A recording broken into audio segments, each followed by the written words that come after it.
This podcast is sponsored by nobody.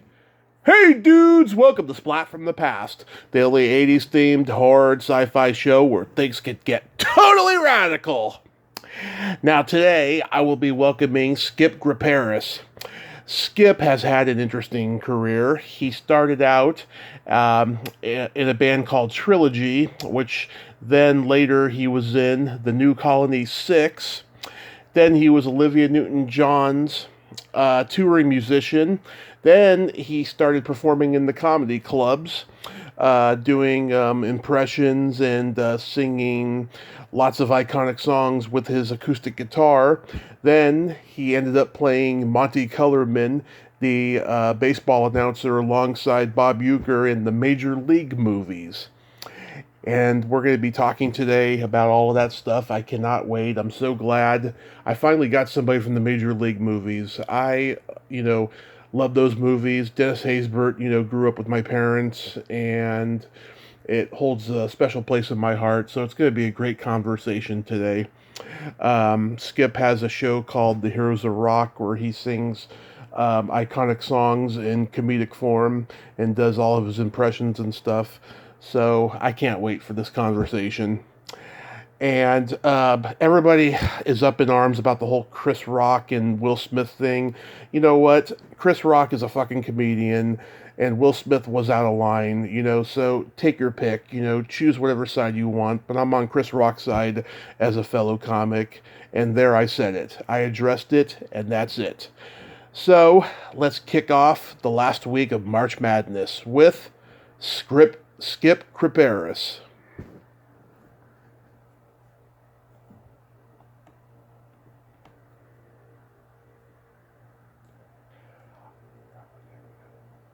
Hey, Skip. Welcome to the show, sir. How are you today? I'm good. How are you doing? I am just spectacular. This is such a great honor. Thank you for taking the time today. Of course. How's the weather out there today? The sun is out. There's just a tiny bit of wind, but other than that, it's spectacular. Well, it is in Chicago area. It is overcast and cold. So eat your heart out. I'm sorry about that, but yeah, what are you gonna do? Chicago is the windy city. Yes. We've had a few warm days, but it's back to cold. It's colder than normal right now. So what are you gonna do? Yeah.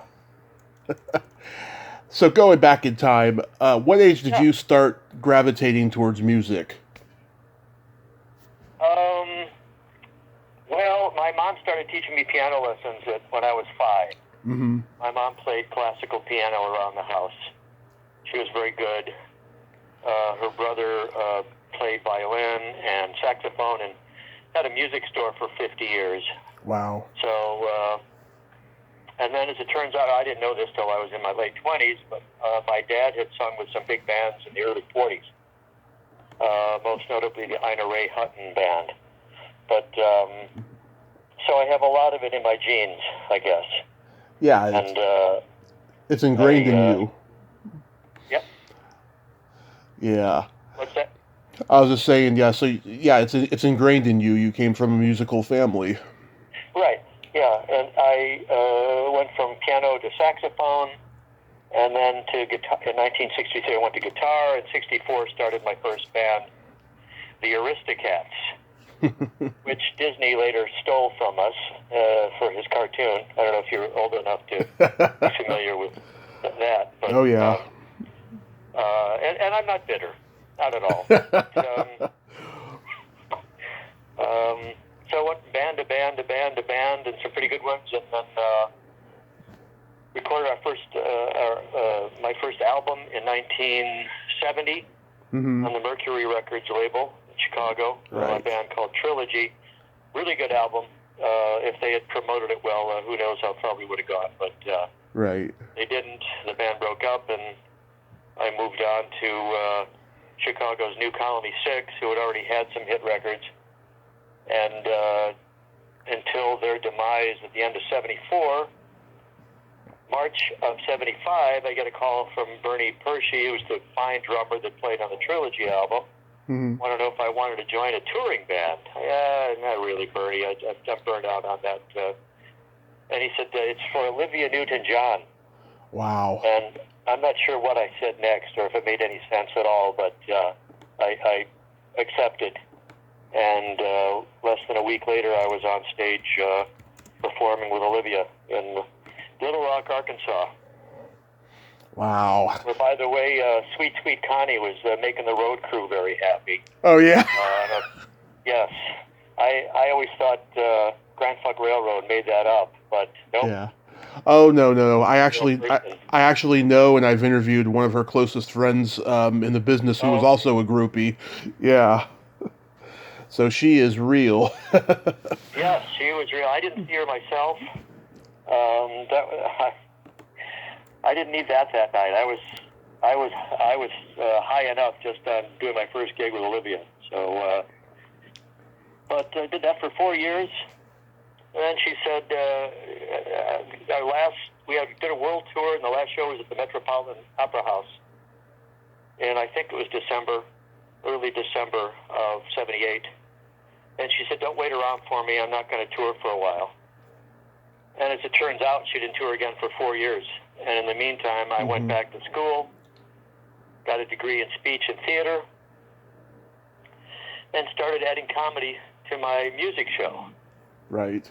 And by 1984, I was performing at Zany's Comedy Club in Chicago, and that wound up being my longest career ever. It was something I'd never intended to do. It was comic impressions and singing and playing guitar and making people laugh for a living. I just didn't. That wasn't in the plans. It just kind of happened. Right. It was fate. It was cosmic timing. I guess that's a nice way of putting it.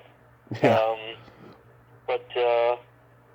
And I played all over the country with that. I headlined at Dangerfield in New York City. And there were at one time 4 different Zanies in Chicago area. I played all of them, and all across the Ice House in Pasadena, L.A. And, yep. And then at some point, I got too old for the audiences. I'm doing impressions of people from a certain era, and the young people coming in the early 20s didn't know. A lot of them didn't know who the hell I was doing, and so you can't appreciate satire if you don't know. You're not knowledgeable about the subject, right? Right. So I talked to Bert. I said, Bert, I don't think I can do this anymore. So I still did private gigs and so on, and then I need something new. So my cousin John, who heads a tribute hip hop band. Oh God, I can't think of. They used to be called Two White Crew. Oh yes. No, I can't. They've changed the name, and I don't remember what they are now. Two Live Crew. Huh? Two Live Crew. No, that was the original Two Live Crew. Oh, okay. So Two White Crew was a takeoff on that because they were all white at the time. Right. And then they changed it to something else, which I don't remember. And he said, you ought to do a history show. You're almost there, with a little information about it. And I thought about it. It took me a couple of years. I thought, you're right. So put together my first Heroes of Rock show of the 50s and 60s. Went into chronological late 40s through Woodstock in 1969. And as many of the major rock heroes and influencers as I can fit in two sets, a play with music, and God, the response was just crazy good right off the bat. Oh, that's cool. I did that for a few years, and then maybe I need to have more variety, and I put together the 1970s Heroes of Rock, and I, kind of being a child of the 50s and 60s, I thought I'd have a hard time coming up with enough good songs for the 70s, but to fill up a two-act play, but boy, how wrong I was. There's just so much good stuff. And put that together and well-received again. And then I thought, well, I might as well just keep going. I put together an all-Beatles show. I put together a Elvis, Buddy, Ricky, and Roy, the Rockabilly Heroes show. And the current one that I'm working on right now, it's kind of wig shedding for basically Midwest, the Illinois Heroes of Rock. And going back to the late 40s, there's so many, particularly Chicago, great artists in blues and so on. Yeah. And chess records. The history of rock is very beholden to Chicago and Illinois, so that's been a fun challenge. The most recent tune that I do at this point is from Smashing Pumpkins, 1979. It's called. And they're drummers from my hometown of Joliet, Illinois, Jimmy Chamberlain, and his brother Paul is also a drummer who I've worked with. And lots of good drummers have come out of Joliet. I think we had tremendous school band programs. Yeah. And Charlie Adams, who's been drumming for Yanni since 1987, from Joliet. Again, the aforementioned Bernie Pershey, who wound up playing for many years for Eric Burton's Animals. Yeah. And all kinds of stuff. So it's a great music town, period. But that is my lead into my doing the Smashing Pumpkins tune. Which after that lead into about all the drummers, I do it without a drummer. So ironic. But if I may anyway. if I may backtrack a little. Go ahead, anytime. Yeah. Talking to you, interrupt me. So go ahead. Do you remember the first album you ever bought with your own money? I believe it was a Ricky Nelson album from the early '60s. Traveling Man or something. What's that? Traveling Man? It was after that, but it's roughly the same era, maybe a couple years, apart. This I'm trying to think that for your love, for your I think is it for your? Oh God, I can't think of the title now. But the lyrics and everything were ripped off of his title tune for the Yardbirds, For Your Love. They just rearranged the lyrics and changed the music a bit. And it was originally a Ricky Nelson song. So my first single that I ever bought was in 1956. That was Hound Dog. Wow. Elvis Presley. Oh, yeah, that's a classic. Yeah. That was exciting. Elvis was just so mysterious. I'm 8 years old, and I don't know what's going on. First you heard about him, and then you finally saw him, and wow. I don't know what that is, but it's special. Do you think it could have been For You, that song from Rick Nelson? No, that was the next album. Okay. Let's see. Because there was. Were you in front of a? Yeah, because there was Fools. Before that, For Your Sweet Love, I think. For Your Sweet Love. Okay, because there was Fools Rush In, I Got a Woman, It's Up to You, Teenage Idol, Young World, A Wonder Like You. No, you're reading a list of tunes that are some from each of those albums and some not those albums at all. But God, I don't have it in front of me, of course. Yeah. But he was a fine singer and just selected great songs. And I think Ricky Nelson was the beginning of country rock. Right. A lot of his stuff had a country edge to it. And his later albums, he did country ballads and whatever. And then he had the Ricky Nelson and the Stone Canyon Band. Right. Out of which came, I think, some of Linda Ronstadt's backup people and the Eagles, and I think he made it into the Rock and Roll Hall of Fame in the first couple of years. Yeah. But I don't think people realize how influential he was, and his band was just amazing. Yeah. Joe Osborne on bass, he was part of the Wrecking Crew, who did a lot of stuff in the 60s. Glen Campbell. Glen Campbell was in the Wrecking Crew, yes. Yeah. Playing Ricky's tunes.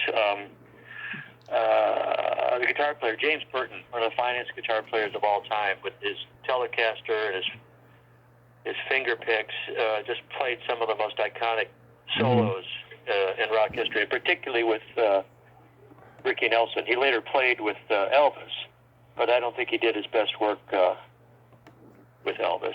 I think he's still with us. Mm-hmm. Do you remember the first concert you ever attended? The first concert ever was in Joliet. We actually had a folk club called the Nowhere, Know, Where. Okay. And there was a folk artist on a stage, and I don't think I'd ever seen live, outside of school productions. I'd never seen a live entertainer like that, a solo. The first big concert would probably be the Beach Boys in 1965, early 1965. Yeah. At the Erie Crown Theater in Chicago, which was the place to play at the time. And my dad drove our station wagon. We took a bunch of friends and relatives, and that was unbelievable. It sounds low-tech by today's standards, but they set up in the orchestra pit. Mm-hmm. And it was kind of dark down there. And then the concert, so they start putting their hit song at the time was "Do You Want to Dance?" Yeah. That Denny sang, the drummer. And so as they played that, they rose out of the stage rose out of the orchestra pit. And I thought I died and go to heaven. I mean, seeing them in person and then seeing them rise like that while they're playing the current hit song, it's like, how do you top that?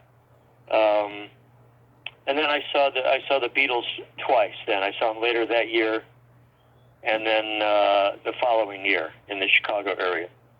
Those are pretty big deals. Again, hard to hear. So much screaming. The girls were just out of their minds. Yeah. Heck, I went to see Hard Day's Night movie in 1964 when it came, and you had to buy advance tickets, and the girls in the audience screamed at the movie screen as if the Beatles were in person. Yeah. That Beatlemania was real. Oh yeah, I mean, I talked to the husband and wife comedy team that went on the Ed Sullivan after them, McCall and Brill, just a few weeks ago, and they told me, yeah, it was just insane. They didn't even know who the Beatles were, and they didn't even know the magnitude of their popularity. Mitzi McCall, right? Yeah. Yes. Yeah, this poor.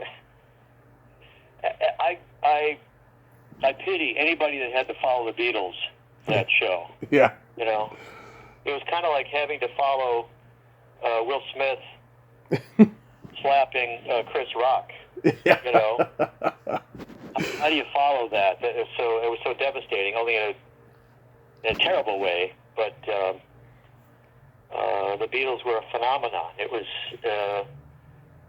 and they had to be delighted. They didn't know how well they would be accepted when they came to the States. Mm-hmm. They had some recordings out before that first Sullivan appearance. So I think I knew all their songs by the time they were on there. But 73 million Americans watched the Ed Sullivan Show. Wow. That night. Yeah. That's when you had 3, maybe 4 channels at the most. And Ed Sullivan Show was the show on Sunday night. It was the showcase show for anybody in show business. Right. And there was a hype about the Beatles, and everybody watched. Everybody's family had it turned on and launched thousands of garage bands. Oh yeah. And mine was one of them. It's like, oh man, I want to do that. At what point though did you join the New Colony 6? That was late in '72. I replaced my good buddy Ronnie Rice, who just quit, and we had some turnover in the band. We had 3 new members when I came in. Mm-hmm. I wound up writing and singing our final 2 up-tempo singles, neither of which was a hit. One is included on the Rhino CD release, Best of New Colony 6 or something, and a thing called Someone Sometime. And I wasn't even in the band yet but I co-wrote the tune and sang lead on the chorus in that tune. I had been writing songs with the New Colony Six drummer, Billy Herman, who passed away a year or two ago. Mm-hmm. And so I was a natural to be brought in when a few guys left. And we had a really good band. It was the New Colony Six, but we only had 5 guys for a while. Mm-hmm. But everybody was super talented. But about 9 months in, we always had Billy always played this big drum solo in the middle of the last tune of the night. A big showy, big thing. And I looked over Bob, who's the organist, Mm-hmm. the wild guy doing drugs, and he had the biggest white man's afro I've ever seen in my life. And I looked over at him, and he's reading the Bible. Yeah. During Billy's drum solo. I thought, he's always been strange, but that's a different level. And 2 weeks later, he calls Jerry, the guitarist, the original member and leader of the group at that time, and said God told him to not play rock and roll anymore. And he quit on us. Cold turkey. No warning. We had to hustle. We took 2 weeks off. Started auditioning people and rehearsing some people just to barely get ready for a gig. I doubt if we were very good that night. But Bob, I forgot to say, the bass player quit with Bob. They were both at the South Side and buddies. So yeah, 2 out of the 5 just left us cold turkey. And we had to scramble. And I think we were always playing catch up after that. That took a lot out of us. Mm-hmm. And we wound up, we kept trying to find a strong tenor, and we couldn't. And so we wound up putting a girl from Kingston, Jamaica, Mm-hmm. in the band to sing the high parts. And she was very good, actually. She sounded kind of like Shirley of the Shirelles, the lead singer of the Shirelles. Oh, yeah. And she was a little, I don't think she was used to the discipline Mm-hmm. of being in a band and so on. She was likable, but she was always late, resented rehearsing. And one night we were playing the Brat Stop in Kenosha, Wisconsin, and she went out and smoked too much grass in between sets and came back and couldn't remember the lyrics to anything. We're doing these tunes, and she's slapping her hand on her forehead like, I can't remember. Okay. We're in music hell here. Yeah. But anyway, we finally had enough at the end of 74, and I started working solo. Brushed up on my finger picking to do some folk stuff and singer-songwriter stuff. I was writing a lot of stuff. And then, like I say, in March, I got the call to join Olivia's band. And Yeah. I was needed to play finger-picking guitar. That's one of the reasons that I was asked, is I could both sing some background parts and play some difficult finger-picking stuff, because that's what her music was based on at that time. Her producer and chief writer and guitar player on recordings was John Farah, Mm-hmm. a fellow Australian. And so he was writing these parts that required finger-picking. So at first it was a little over my head. In fact, I sprained my finger trying to learn all these tunes in 5 days and memorize them. But, I got through it, made it, and then sat next to a incredible guitarist, Rick Ruskin. Mm-hmm. And Rick was way ahead of me on finger picking. And so I was able to learn not only from John Farah, but from Rick Ruskin to improve my playing. I had some of the great musicians. After the first year, operations switched from Minneapolis to Los Angeles. And then we had, some of the best LA session musicians playing in the band for the next 3 years. Mm-hmm. It was kind of a routine, who was available or, whatever. So I got to rub elbows with some pretty hot players. One really great bass player, I think he played with us on the world tour, or maybe was it just the one to Japan? I don't know. Abe Laboriel. And his son, Junior, is the drummer for Paul McCartney, Abe Laboriel Jr. And he's good. I saw a recent video. He's not only playing drums, he's singing in unison with Paul to help strengthen his voice. Huh. And singing harmonies above him when necessary. But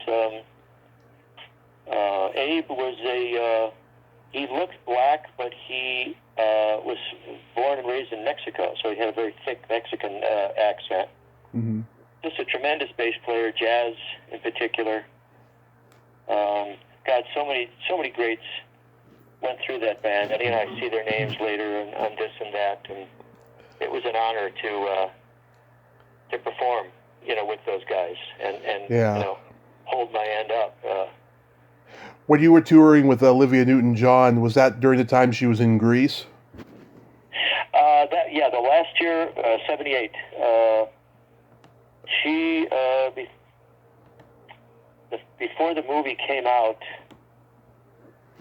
we were playing in Vegas at the Riviera, which we played the 3 Vegas towns, and we do 2 weeks a time. Each place, 2 shows a night. And so at one point in 78, a screen would drop down in the middle of the show, and they would project the opening number from Greece, Summer Days and Summer Nights or something. And I think that was an introduction to the movie to a lot of people. And we would do You're the One That I Want, and Hopelessly Devoted to You. Nice. Both written by John Farrow. Right? That man must have more money than God. Her hit songs, then his contributions to Greece, and then his son was kind of somewhat well known in some rock band, and what was his Jay Farrow maybe, and I don't know if he was working solo or in a band, but I didn't know him. That was after my time. But one night we were playing the Riviera, and in between sets, John Travolta joins Livy and I in her dressing room, and we practice You're the One That I Want. Yeah. And he surprised the audience by doing it second set, and just tore the place up. I mean, they were both possibly the biggest stars in the world at that point, and having them both on the same stage and unannounced was awesome. That is awesome. Yeah. So when you were performing in the comedy clubs in Chicago, did you know a comedian named Larry Reeb? Oh, very well. Yeah. Larry's awesome. Larry's still playing, still performing. Larry's a Chicago legend. Yeah, I've interviewed him. He's a great guy, funny guy. Yes, very funny. Larry should be more well known than he is. Yeah. He's kind of he does play around the country, but he's not a national name for some reason. I don't know whether his delivery and style is a little more old school or whatever it is. Yeah. But he's some of the best writing. It's kind of a blue-collar comedy thing. Yeah. But God, I used to have to follow him. Sometimes he would MC or do the feature act. And Jesus, I got to follow Larry Reeb. Give me a break. But great guy. I don't think I'm not sure why I guess it's just he could work more. We didn't have that many clubs back then, and just to let him to work some more. Yeah. But I'm sure he doesn't open for anybody these days. But he told me he never wanted to move to L.A., but he would go out there, In fact, that's how he got to be on one of Rodney Dangerfield's young comedian specials. Oh, that's good. Oh, I didn't see him on that. That's good. I'm glad. That'd be a good place for him, Rodney Dangerfield's group. Yeah, absolutely. Yeah. I think he plays Vegas. I think he plays Brad Garrett? Yeah. Brad Garrett's comedy club. The Tropicana, yeah. Is that it? Yeah, I think Larry still plays that. And he was around. Was very well. Was Harry Tenowitz around? Yes, he was. Yes, I know Harry pretty well. I haven't seen him in a long time. I've talked to him too. Yeah. The last time I saw Harry, he had a pool party at this mansion. I think his family had money, and it looked like a mansion. And he had a big pool in back, and there were a bunch of comics. And I brought the beautiful woman that lived next door to me, although we were just friends. And I think that was the last time I saw him. He used to play Zanies once in a while, open for me. He did a funny thing. He did some impressions. He did a kind of a what do you call a condensed version of It's a Wonderful Life, and did most of the characters in that. That was very good. And he had a radio show for a while or two, sports shows and so on. Yeah. So he gets around a bit, but like I say, haven't seen him in ages. Yeah, he's a funny guy. Yeah, Chicago had a lot of great comedians coming from that comedy boom in the 80s. There was John Caponera, there was Emo Phillips. Oh, yeah. I think Arsenio started in Chicago. No, I didn't know that. Yeah, John's a good friend. In fact, John Caponera is the one that got me my first showcase at Zanies. And then when I go to LA, I used to stay at his apartment and so on. So he's very funny. I learned stuff from John. He's younger than I am, but he was doing comedy before I was. Right. And he's awesome. Yeah, that era. And plus you got Second City. Oh, yeah. It's a good place for you. I think you have to, when you live in the cold like that, I think you have to have a sense of humor. Yeah.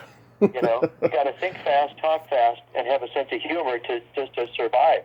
Right. And so a lot of great comedians, got a great sketch actors from Second City. Great comedy town. You've got the Improv Olympics, several notable improv institutions and so on. And Second City has expanded like crazy. They even have a stand-up room in there now, and several theaters in their big complex for different shows. Right. And Zanies in Chicago was like not even a half a block from Second City on Wells Street there. So it was quite a comedy neighborhood. You got to open for one of my heroes, Rodney Dangerfield. Tell me that story. Oh, yes. Yes. That was in St. Paul, Minnesota. It was at a big sort of plain venue. I forget. I don't know if it was people on folding chairs or what. It wasn't like a fancy theater. I remember that. Yeah. And I think I was being showcased to see if I'd be a good opener for him, on a regular basis. And I got up there and I did very well. And after the evening, he said, "Well, you blew the roof off the place." But then I never heard from him again. I think he struggled a little at the beginning. Yeah. And so I wasn't the right. I didn't set the audience up right for him. It's a very touchy thing. You have to have the right chemistry. So I didn't open for again, but I did headline his club in New York. New York 2 or 3 times, and the second time I was there, he let me stay in his adjacent apartment. So there was a door right from the club that went right into his apartment. So I guess he was out of town. So rather than me having to spend money on a hotel, he let me stay in his apartment, which was very nice. Jay Leno used to live in his closet at the comedy club. Jay Leno lived in his closet? Yeah, like when he was just starting out, and he in New York? Yeah, he couldn't afford an apartment or a hotel or anything like that. He was really poor driving from Boston to New York, so Rodney would have him stay in his closet at the comedy club. Wow, how about that? Yeah. How about that? I believe it. Yeah. Yeah. Fortunately, he didn't make me stay in the closet. I actually got to use the bed and everything.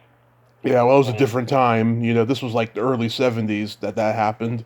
Oh, yeah. Comedy was different at that point. But yeah, a lot of those young guys that were like starting right at the end of like the Borscht Belt and like old nightclub circuit, right? A lot of them, they had to struggle. They lived in their cars. I mean, they were squatting in different places. I mean, it was insane. Late 60s, early 70s. Yeah. I mean, there weren't that many places to play. They weren't comedy clubs per se. Yeah. They were just venues that could have entertainment and weren't necessarily set up well for comedy, whatever. That was tough. I mean, it's tough enough to play comedy clubs anyway. But if you're playing a room that isn't, conducive to comedy, or you're not following the right kind of act or whatever, that's rough. Or a lot of guys were playing at strip clubs and so on, in between shows. Or, God, even at New Colony 6, we played a place, I think it was in Peoria.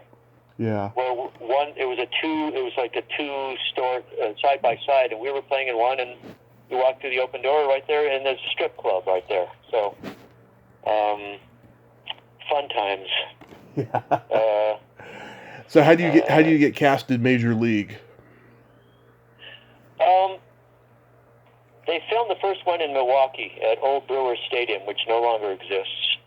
So they came to Chicago to flesh out the cast. So I auditioned for Jane Alderman casting. Mm-hmm.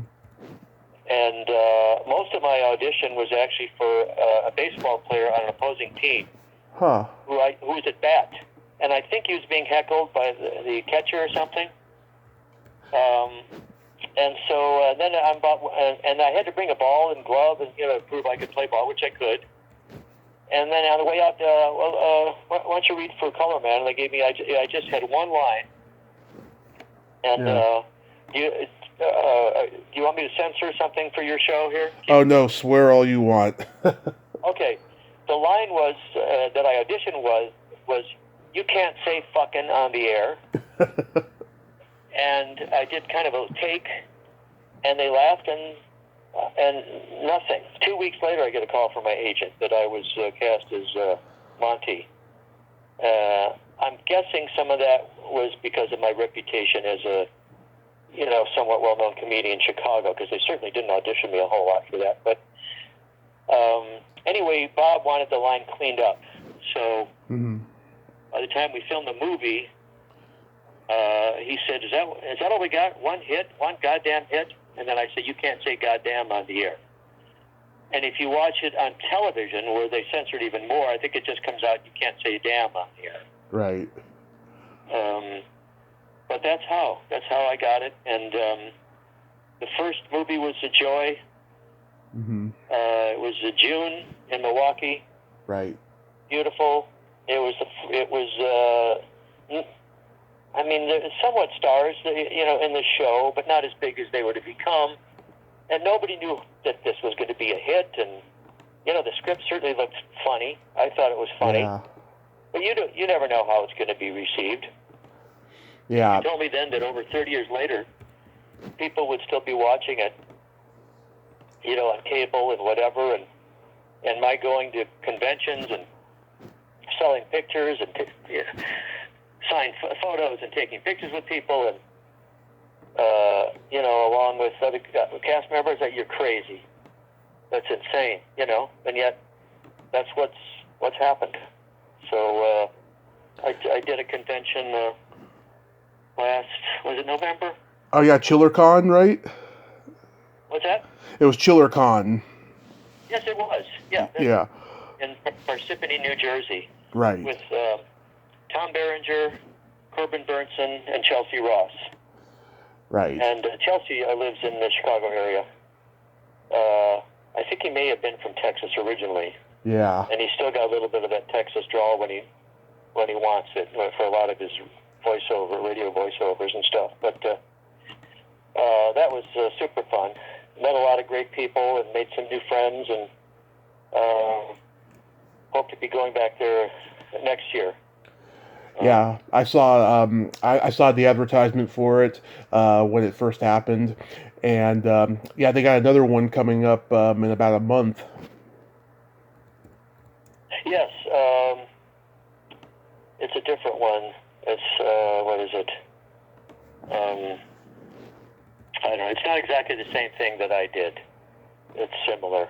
Right. But so when you got casted, anyway, in the movie, like were you looking to get acting work? Because a lot of comedians at that time, they were getting development deals on TV and getting cast in movies. Yeah. Were you on that trajectory? Yes, I was hoping to, acting, because I've been studying acting and auditioning for all kinds of stuff, and I was hoping, but I was very ill. It's a very long story, but I was very ill at the time I did the first Major League. Mm-hmm. And so I'm surprised I got through that and functioned well, but it kind of really put a crimp in my forward progress. I was very ill for about 7 years, and by the time I was better, life had kind of passed me by. So I've had to settle with just, be a good, get out in the trenches, entertain the people, not be so concerned about big time, but just being a quality entertainer that when people come see the show, they're happy as hell that they did. And, there's nothing wrong with that. No. Yeah, you and Bob Uecker, you two had really good chemistry in the movie. Did you two improvise a lot? Bob improvised a lot of lines, many of which were kept. I saw the script, and I thought, and I didn't get any direction. Or the first day, I just did by instinct. We didn't rehearse. We just started filming. And I sort of had a clue what I thought the character was. Basically, I tried to play opposite of Uecker's character, for contrast. I was essentially the foil, the straight man for Harry Doyle. Yeah. And so, my thinking, don't try to upstage him. Just play it honest and react, And in fact, the director, David S. Ward, came up to me the morning of the second day of shooting and said, "Hey, we just watched the Rushes, and you're really funny." And I'm thinking, well, that's a left-handed compliment if I ever heard one. Yeah. Thinks I'm funny. Didn't even bother to watch me the first day of shooting. Yeah. So, showbiz. What are you going to do? Yeah. It was, it's Uecker's. He had the lines, and he was amazing. They would rewrite whole passages, paragraphs. Yeah. And he'd have to memorize it right there on the spot, and he would do it, and usually flawlessly. He was really amazingly professional. He was very friendly to me, obviously very funny, and it was an honor to work with him. I've only seen him a few times since. He's been doing the play-by-play for the Milwaukee Brewers baseball team. Yeah. And occasionally when he'd come to Wrigley Field in Chicago, I'd go meet up with him in the broadcast booth just to say hello. Oh, that's good. And that's about it. Yeah. Yeah. I don't think he's going on the road anymore. He's getting to a certain age. So I think he may just be doing home games right now. Yeah. At least he's still active. Yeah. Boy, I'm not sure how old. It's got to be in the 80s. I'm not sure where. Yeah. I have to look it up. I crack up every time I see the part where you take the whiskey bottle and just guzzle it down. Just guzzle it down, yeah. It was a lot less fun to do it. I don't know what the hell was in that. It was the worst tasting crap. I don't know what they made it out of, but it tasted terrible. But it didn't kill me, at least. Did you get to know the rest of the cast?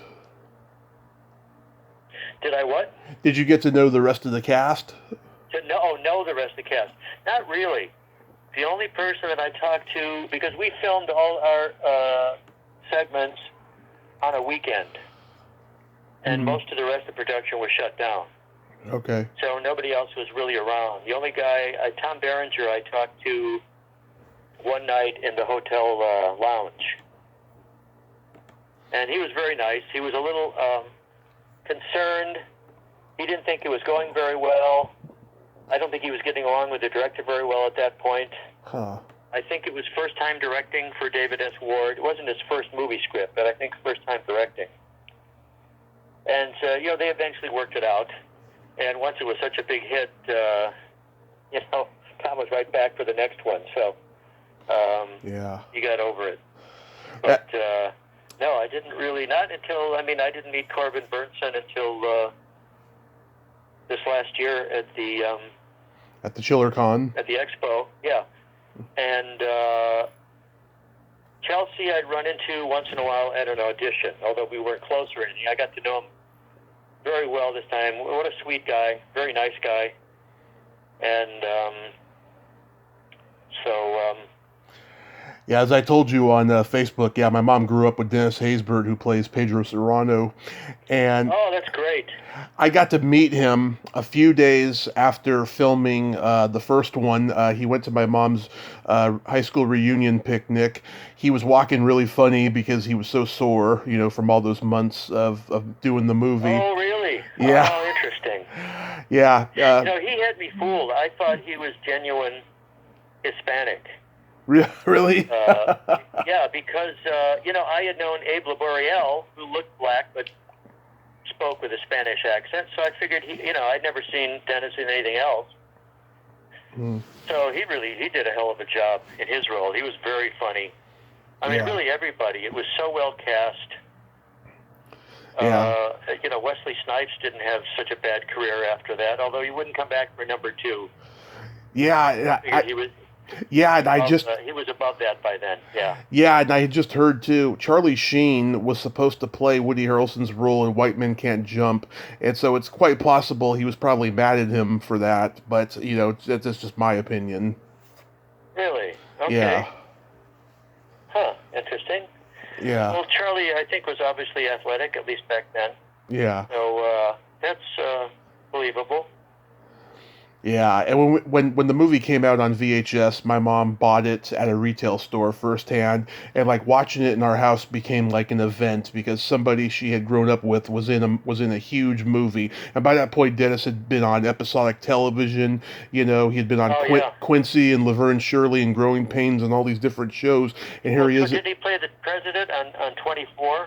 That was about 12 years later. 12 years later, okay, got it. Yeah. Yeah, this was 1989, so. Okay, yeah. So very cool. So making the second one was okay. It wasn't great. Mhm. Well, it was in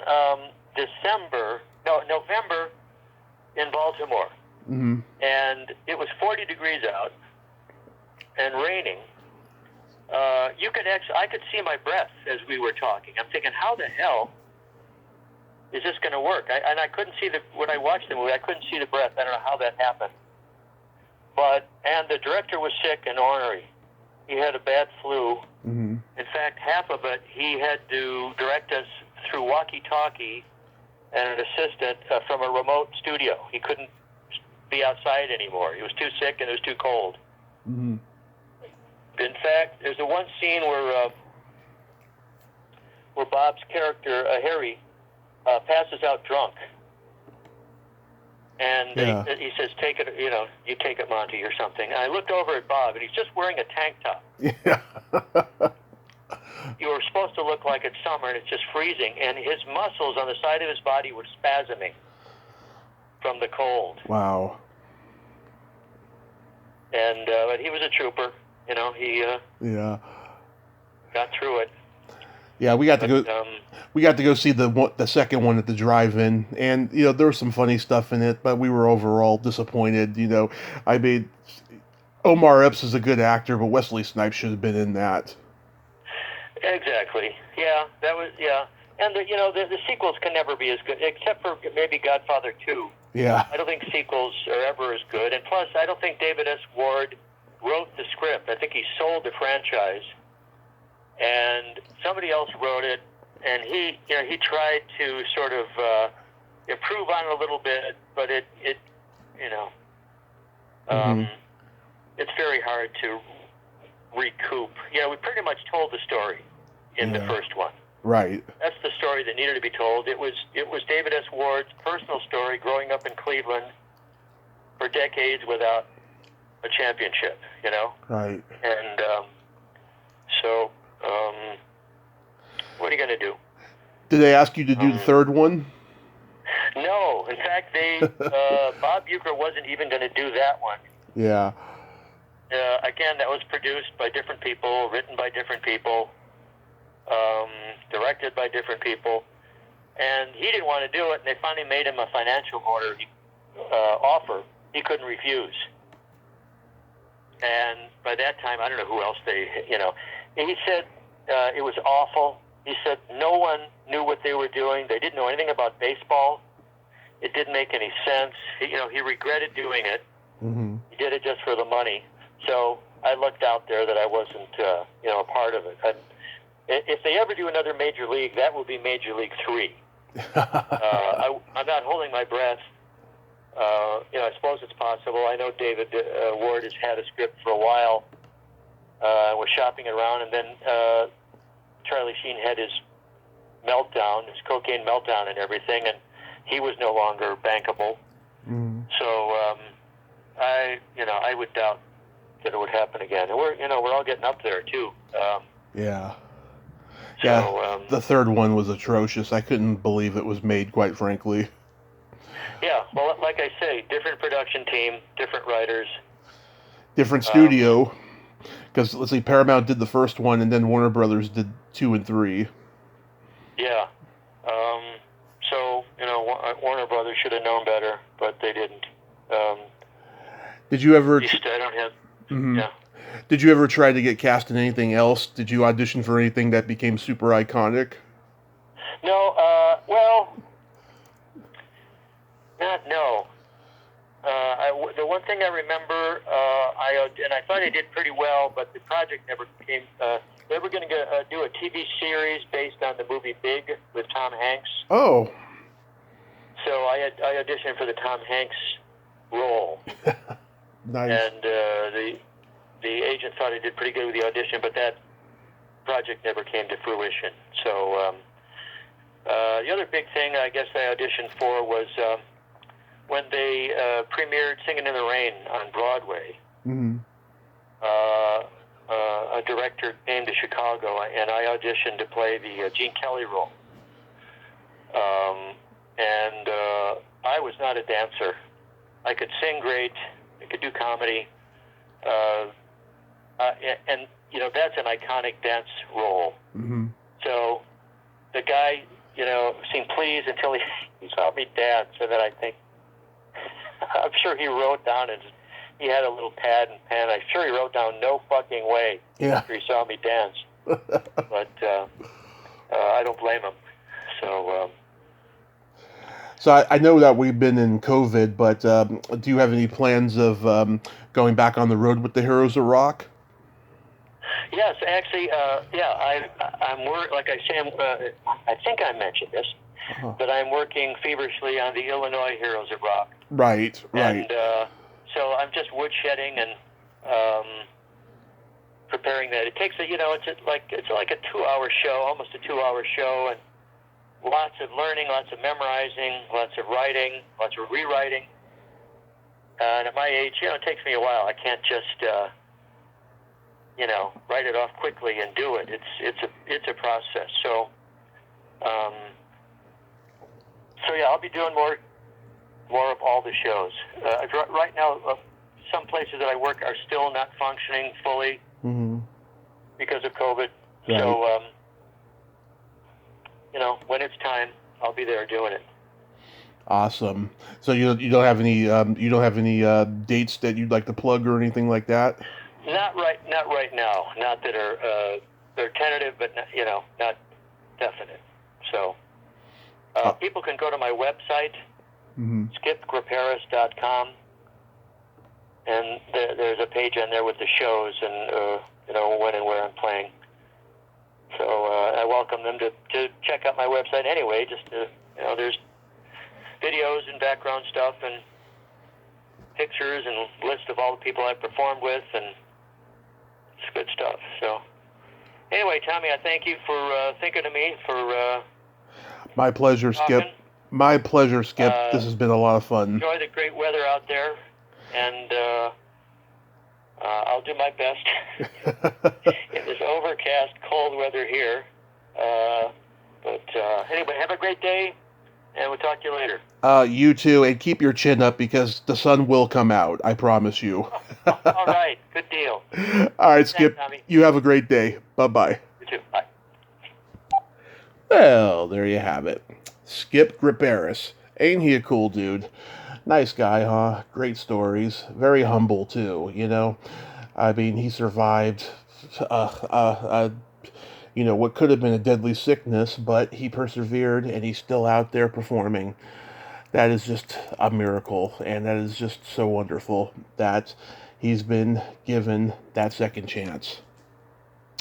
Well, until next time, this is Tommy Throwback Kovac saying there's no shame in living in the past because the present sucks. Later, dudes.